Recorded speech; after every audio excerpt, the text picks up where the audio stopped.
नमस्कार, जेकेसी के news update में आपका स्वागत है। मैं हूं मिताली सहगल। लाइन्स डालते हैं इस वक्त की प्रमुख सुर्खियों पर। जम्मू कश्मीर में बढ़ती नशे की लत पर विधायकों ने जताई चिंता।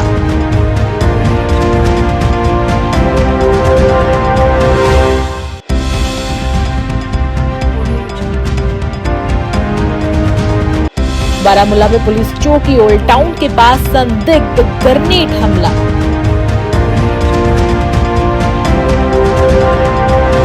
ब्लॉक कॉलोनी सिंहपुरा पट्टन के निवासियों ने पीडी विभाग के खिलाफ किया जमकर विरोध प्रदर्शन।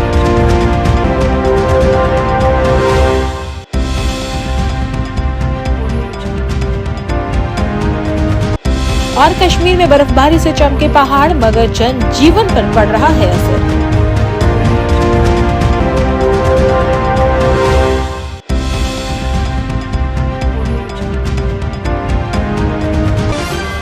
जम्मू कश्मीर विधानसभा सत्र का आज तीसरा दिन है। वहीं पार्टी ने जम्मू कश्मीर विधानसभा के सदस्यों ने बुधवार को क्षेत्र में बढ़ती नशीली दवाओं की लत के बारे में गंभीर चिंता व्यक्त की है, जिसके बाद अध्यक्ष अब्दुल रहीम राठौर को नशीली दवाओं के विरोधी उपायों पर सदन से सुझाव मांगने के लिए चर्चा का आदेश देना पड़ा। कई विधायकों ने नशीली दवाओं के खतरे से निपटने के लिए मौजूदा तंत्र की प्रभावशीलता पर कड़ा सवाल भी उठाया है। आप जवाब ही नहीं सुनना चाहिए। आपको 4 लोग एक ही पार्टी के खड़े हैं, तो सवाल का जवाब तो सुनेगा नहीं। ये इसको सवाल का जवाब सुनने दो। इसे सवाल पूछा, जवाब तो सुनने दो।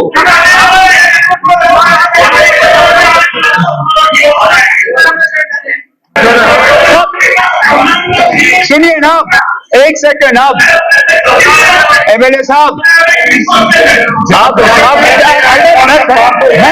मैं मैनेज कर लूंगा ना।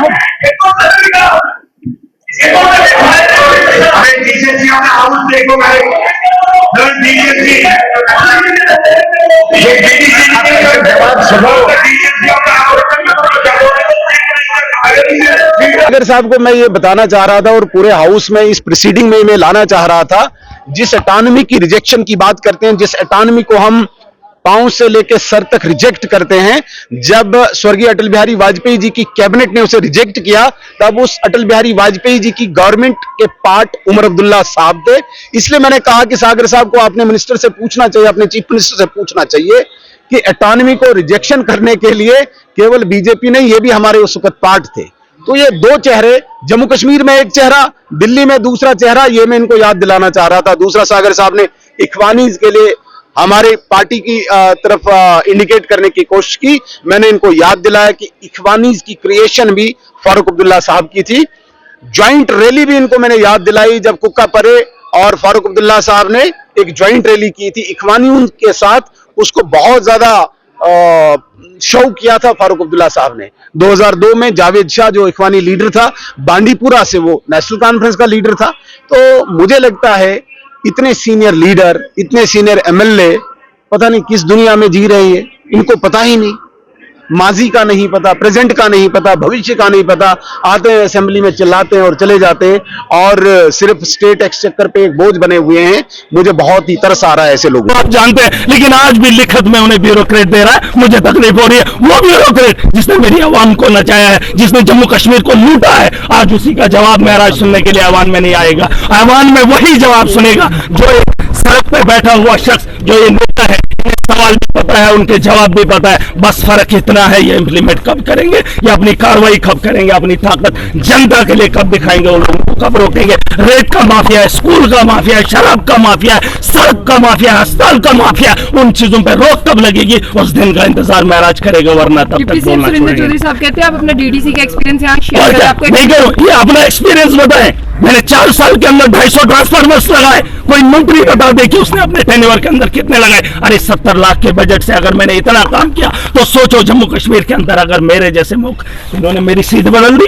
97 के आंकड़े पे मुझे लाकर खड़ा कर दिया। अरे मैंने समर्थन एनसी को दिया है और इन्होंने भाजपा के अखाड़े में मुझे खड़ा किया और सवाल मुझसे पूछेंगे। मैंने बार बार हामी भरी। मैंने कहा मैंने समर्थन आपको दिया है, आप इनके साथ मुझे मैं अभी भी उन्हीं को समर्थन दूंगा, चाहे वो मुझे निकालें या कुछ भी करें। मेरा समर्थन एनसी को है, लेकिन सवाल मैं लोगों के पूछूंगा। मुझे लोगों ने चुना है, मुझे एनसी ने नहीं बनाया, भाजपा ने नहीं बनाया, मुझे लोगों ने भेजा है और लोगों के सवाल इन लोगों से आपने तो रमजान के महीने का रमजान के महीने में बिजली नहीं है, इफ्तारी और सहरी जो है अंधेरे में करनी पड़ती है। रेस्पॉन्स इनका मिले या ना मिले, मुझे उससे गरज नहीं है। मैं अपनी बात बेबाकी से रखूंगा, पूरी ताकत से रखूंगा और इन लोगों को समझाऊंगा। अगर ये लोग नहीं समझेंगे, पूरी ताकत से और समझाएंगे, लोग जिस दिन समझ जाएंगे। आज तो आपने देखा इस सदन में भी नया हुआ 50 से ज्यादा लोग नए हैं।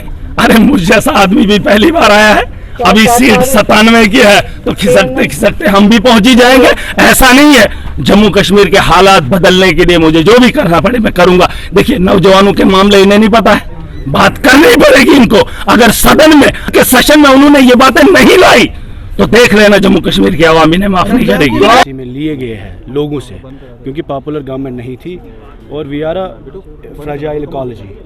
जैसा आपने देखा कि एक ड्राई स्पेल विंटर में रहा, उसके साथ साथ जो वाटर टेबल है वो बहुत डाउन हुआ है और सॉइल सैंड और लैंड माइनिंग, अगर आप स्टोन माइनिंग देखेंगे, सबसे ज़्यादा जम्मू और कश्मीर में हुई है पिछले सालों में। There is a huge mafia which is doing mining in Jammu and Kashmir और इस माइनिंग की वजह से, लार्ज स्केल डेवलपमेंट की वजह से, there is a large scale destruction happening in Jammu and Kashmir state, particularly in Kashmir region, which is a very fragile ecology.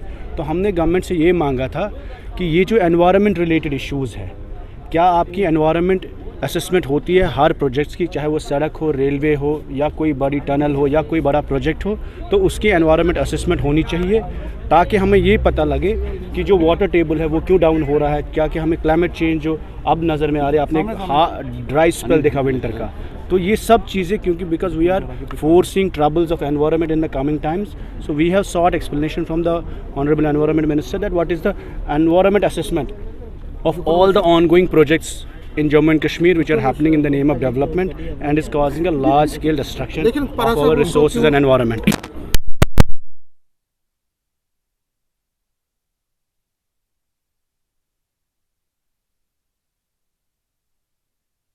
जानना चाहूँगा कि वही परा जो पीडीपी के हैं, उन्होंने एक सवाल कल पूछा था कि जो रोड है बालतल टू पहलगाम, उससे क्या होगा कि जो एनवायरनमेंट है उसको खराबी आएगी।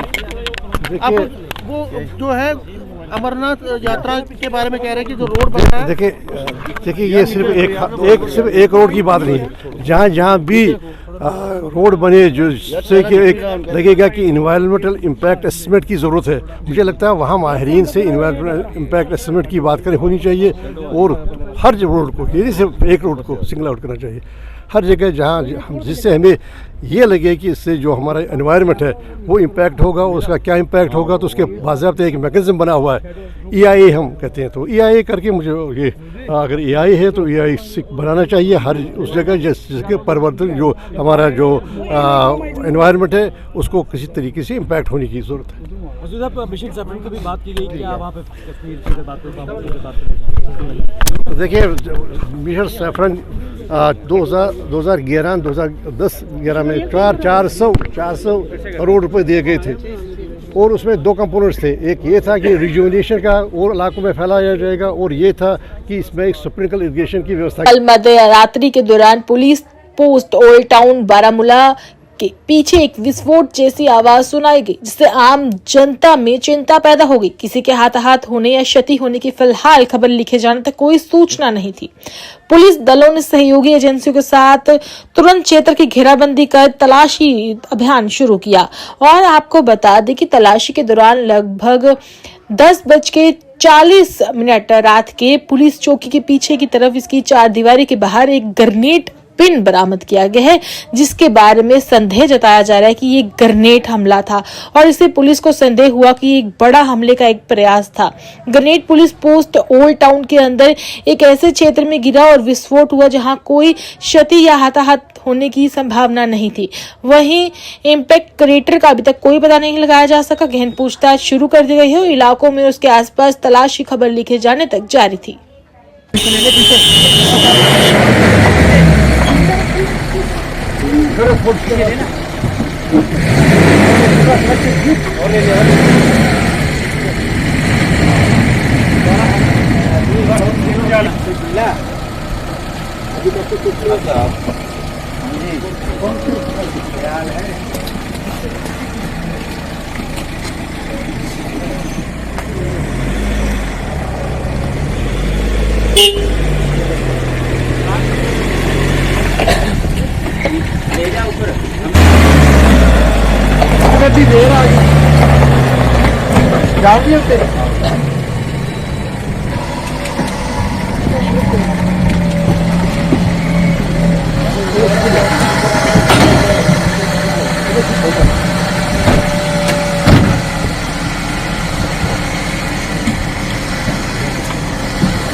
उत्तरी कश्मीर के बारामूला जिले के ब्लॉक कॉलोनी सिंहपुरा पटन के निवासियों ने पीडीडी पटन के खिलाफ जोरदार तरीके के साथ प्रदर्शन किया।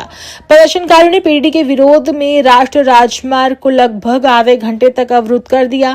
प्रदर्शनकारियों, जिनमें बच्चे और महिलाएं भी शामिल थी, उन्होंने नारे लगाए और ये भी बोला कि पिछले 10 दिनों से बिजली के ट्रांसफार्मर की खराबी और इसके खराब होने के बारे में अधिकारियों को बार बार हम अवगत करा चुके हैं और बार बार अपील करने के बावजूद भी अभी तक कोई समाधान नहीं निकल पाया। इस बीच डीओ मिरगुन ने मौके पर पहुंचकर वास्तविकता की जांच की और प्रदर्शनकारियों को आश्वासन दिया कि समस्या का जल्द ही जल्द समाधान किया जाएगा और संबंधित पीडीडी विभाग को अवगत भी कराया गया।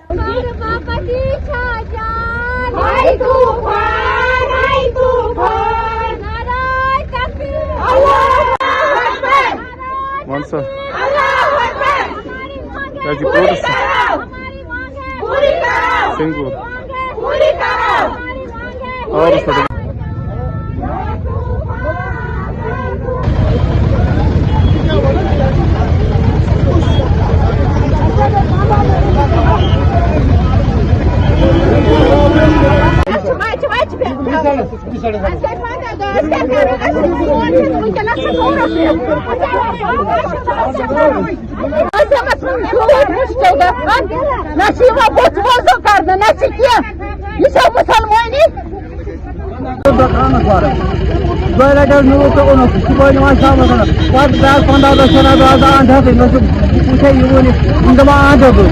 कितना टाइम को खराब हो 15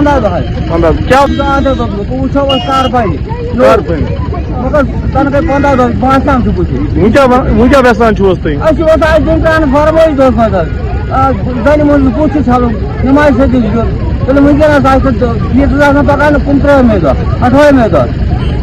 कश्मीर में बर्फबारी हुई है। पहाड़ी इलाके बर्फ से चमक उठे हैं, मगर कश्मीर घाटी के पहाड़ी क्षेत्रों में बर्फ पड़ने से जनजीवन पूरी तरह से अस्त व्यस्त हो गया है। मौसम विभाग श्रीनगर के अनुसार 9 मार्च तक मौसम खुश्क रहेगा। इसके बाद 10 से 12 मार्च के बीच फिर से बारिश व बर्फबारी के आसार है। बर्फबारी से बांदीपुरा गुरेज मार्ग, श्रीनगर कारगिल हाईवे सहित कई मार्ग फिलहाल बंद है। घाटी के अधिकतर हिस्सों में दोपहर तक बारिश होती रही। जम्मू संभाग के राजौरी में भी गरज के साथ तेज बारिश हुई। संभाग में ज्यादातर इलाके मौसम साफ रहेगा।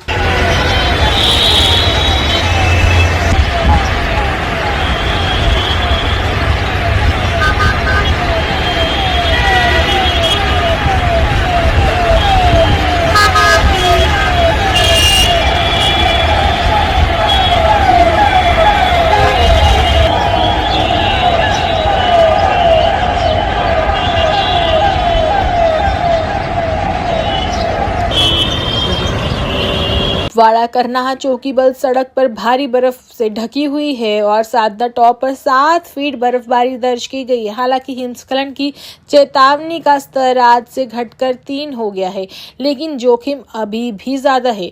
बीकन 109 आरसी चुनौतीपूर्ण परिस्थितियों के बावजूद कनेक्टिविटी बहाल करने के अपने प्रयास जारी रखे हुए हैं। अधिकारियों से जब बात की गई तो अधिकारियों ने बताया कि चौकीबल एनसी के पास एसएम हिल तंगदार सड़क को लाल घोषित किया गया है, जिससे जिसका अर्थ है कि महत्वपूर्ण हिमस्खलन होने का यह कारण आवाजाही के लिए असुरक्षित बना हुआ है, यानी कि वहां पर रेड अलर्ट जारी किया गया है। हालांकि उन क्षेत्रों में निकासी शुरू हो गई है जहां जोखिम न्यूनतम है।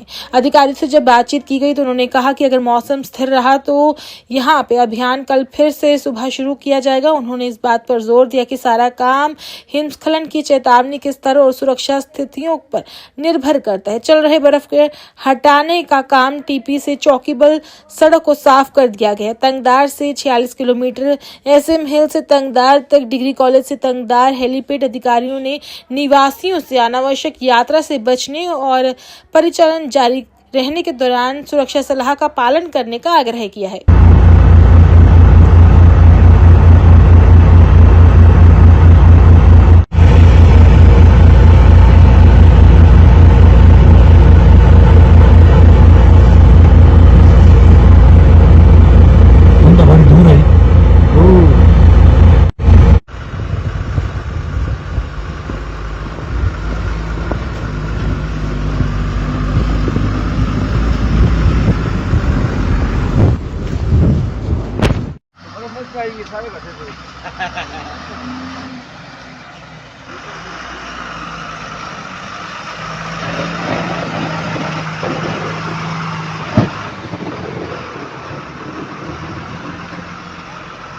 Non gazetted police pension welfare form ने अपनी मांगों को लेकर जम्मू में जोरदार तरीके के साथ प्रदर्शन किया। Non gazetted police pension welfare form, सेवानिवृत्त पुलिस पेंशन भोगियों और जम्मू कश्मीर अग्निशम सेवाओं के साथ उन्होंने कहा कि भेदभाव करती आ रही है।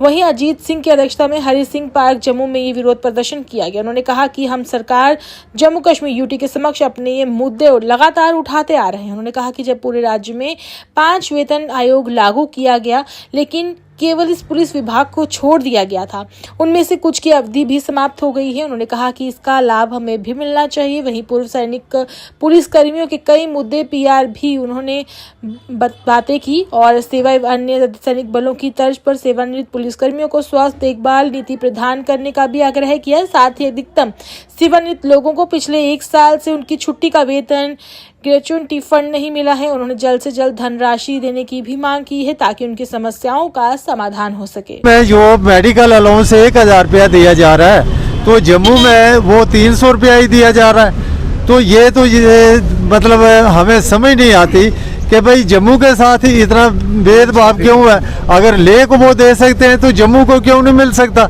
ये जितने भी एम्प्लॉई हैं या पेंशनर हैं, सबके साथ बेइंसाफी और इनजस्टिस है। हम ये चाहते हैं गवर्नर साहब से, अभी असेंबली भी लगी है तो इनको इस मसले को हल करने की कोशिश करनी चाहिए ताकि जितने भी एम्प्लॉई हैं और महंगाई में इनको रिलीफ मिलनी चाहिए। पुंछ जिले के मेंढर के गांव चजला में कंपार्टमेंट नंबर 141 और कंपार्टमेंट नंबर 170 पठानटीर में कुछ लोग राजनीतिक प्रभाव के कारण सड़क के नाम पर 3 क्लोजर के तार और खंभे तोड़कर सड़क का निर्माण कर रहे हैं, जिससे वन विभाग की जमीन के साथ साथ दर्जनों हरे पेड़ों को भी क्षति पहुंच रही है। लेकिन दुख की बात तो यह है कि संबंधित वन विभाग के अधिकारी और कर्मचारी चुप्पी साधे हुए हैं। स्थानीय लोगों ने केंद्र और केंद्र शासित प्रदेश सरकार और संबंधित मुख्य वन संरक्षक से अनुरोध किया है कि वे तुरंत JCB मशीनों को जब्त करें और कानूनी कार्रवाई करें और क्षेत्र में टीमें भी भेजें ताकि वन विभाग की सरकारी भूमि और बंदियों को इतने बड़े विनाश से बचाया जा सके।